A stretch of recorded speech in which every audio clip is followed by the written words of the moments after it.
quite a few mothers have been all over social media staging strikes to get their own me time and take a break from the madness of motherhood. Because you know what? Because women need it, okay? Parents need it in general. People say all this time, and it's true. You know, they say it all the time.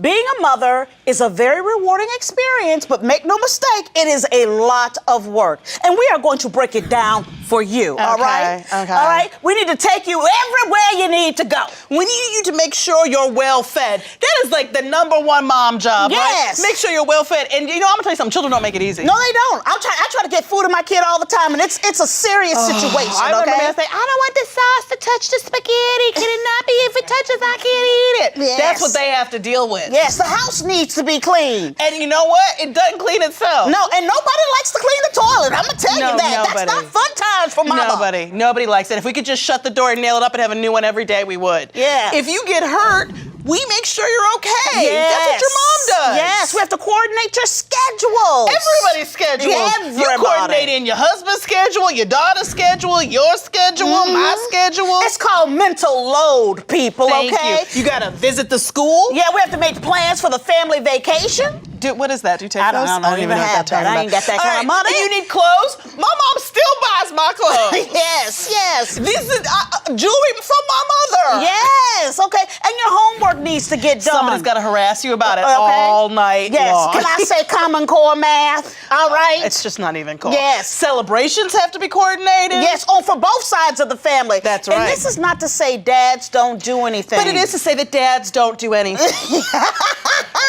But the bulk of the duties do fall on the mom. It just seems like a lot of the time some people could step up, is what I'm saying. Yes. I have to give a big shout out to the single moms too. Yes, like, come on. Come on now. Come on, ladies. Because they do all of that and they don't really ever get any time off. Yes, they're doing double duty. That's right. When they get a babysitter, they got to pay. Yes. They got to make it rain. Yes. So we asked our neighbors, how busy are moms? And here's what they had to say. Take a look. Women who decide, or moms that decide to leave their babies with their husband, is it's great in the fact that I only have a 6-month-old, but I just couldn't imagine being away from her for multiple weeks. As far as, is it right to do that and leave her with her dad? I think that dads and partners are perfectly capable of loving and supporting and nurturing a child.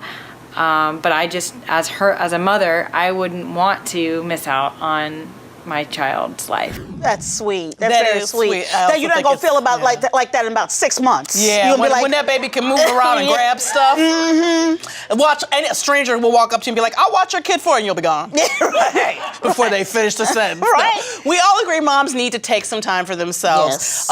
Any child care, anybody who's dealing with, who's a primary caregiver, you need to take time for yourselves Yes. and create balance as often as you can. But what happens when it gets serious and a mom leaves for a long period of time or even for good? Wow. Dr. Tammy Hunter says the trauma can be devastating. You know, it could take years to overcome and causing children to shut down. And she's here with us today to talk about it. Thank you so much for being here, Dr. Tammy. Thank you. Yes. Love it. Now, we were joking around about space and moms and working and it being difficult. Right. But when it piles up, what happens when a child is abandoned? And moms do walk away, right? That's right. Well, it's innate in us to want to bond, right? So when we enter this earth, who do we bond with? The primary caregiver. Yes. Right? Who is traditionally the primary caregiver?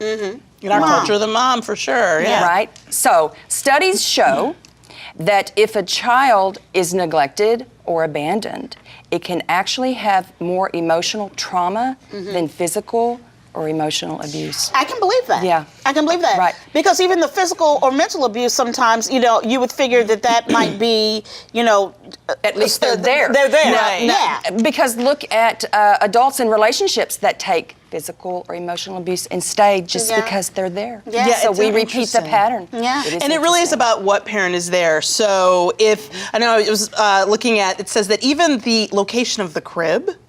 Right. Well, there is a study that was done in regards to an orphanage. There were babies in cribs in a room.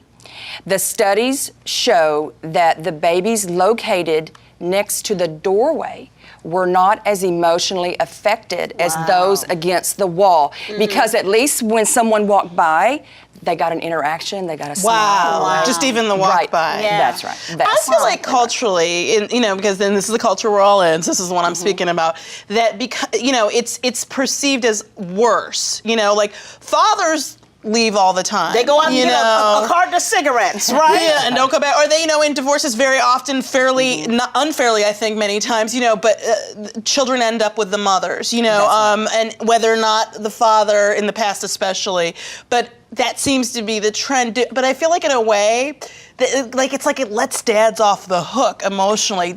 Or is that kind of abandonment the same? It would be.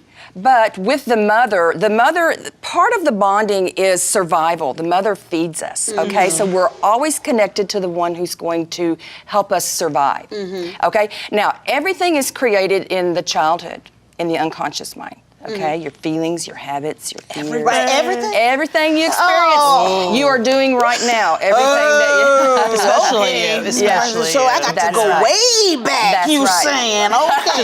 Just all Tinker Toys and the Lincoln Logs. Lincoln Logs. All right. Okay. So then what happens? Well, you can heal from any childhood memory, but it is really difficult to heal from abandonment and neglect or rejection. When does it become abandonment? Because the mother we were looking at, there's a difference between going away for 3 days, or is there if the child's very young? Well, it's the child's perception, and everybody is different. So if you had a group of 3 kids, the mom went away for the weekend, one could say, you know what? Mom needed the time away. The other could say, you know what? I was home sick in bed and she didn't even care. Right. And the other one could say, poor dad had to take care of us. Because mom needed her time. It's all perspective. So that's right. It's all the child's perception. Yes. Now, so if you are a child and you've been abandoned, does it make it more difficult to have intimacy as an adult? Yes. Quite often you will have an intimacy disorder because what is intimacy? It's not sex. Yeah. Okay. Oh. Intimacy. Write that down. Write that down in bold. Okay. It is not. It is not sex. Okay. So what is intimacy? It's vulnerability. Yeah. Right. It's bonding. It's nurture. Everything that we were to have received from our caregiver. So, and even if you do those things as sex, it's still not. Okay, no, I'm just trying to figure out what the workaround is. So our incorporate goal, it somehow. Dr. Tammy, our goal is to make sure that moms don't get to this place where they feel like they need to walk, they got to run or walk away. So what are some healthy ways that a mom can express or ask for help? Always reach out. Reach out, reach out, reach out, reach out. It doesn't make you weak. No, it makes you strong. Yeah. Because you are asking for help. There is nothing stronger than asking for help. Wow. I know my mother tells a story about calling my grandmother and being like, "Come get this baby." Yes. Please come get this baby. So don't be afraid. Ask for help when you need it. Thank you so much, Dr. Tammy. Thank you. Me Time with Frangela.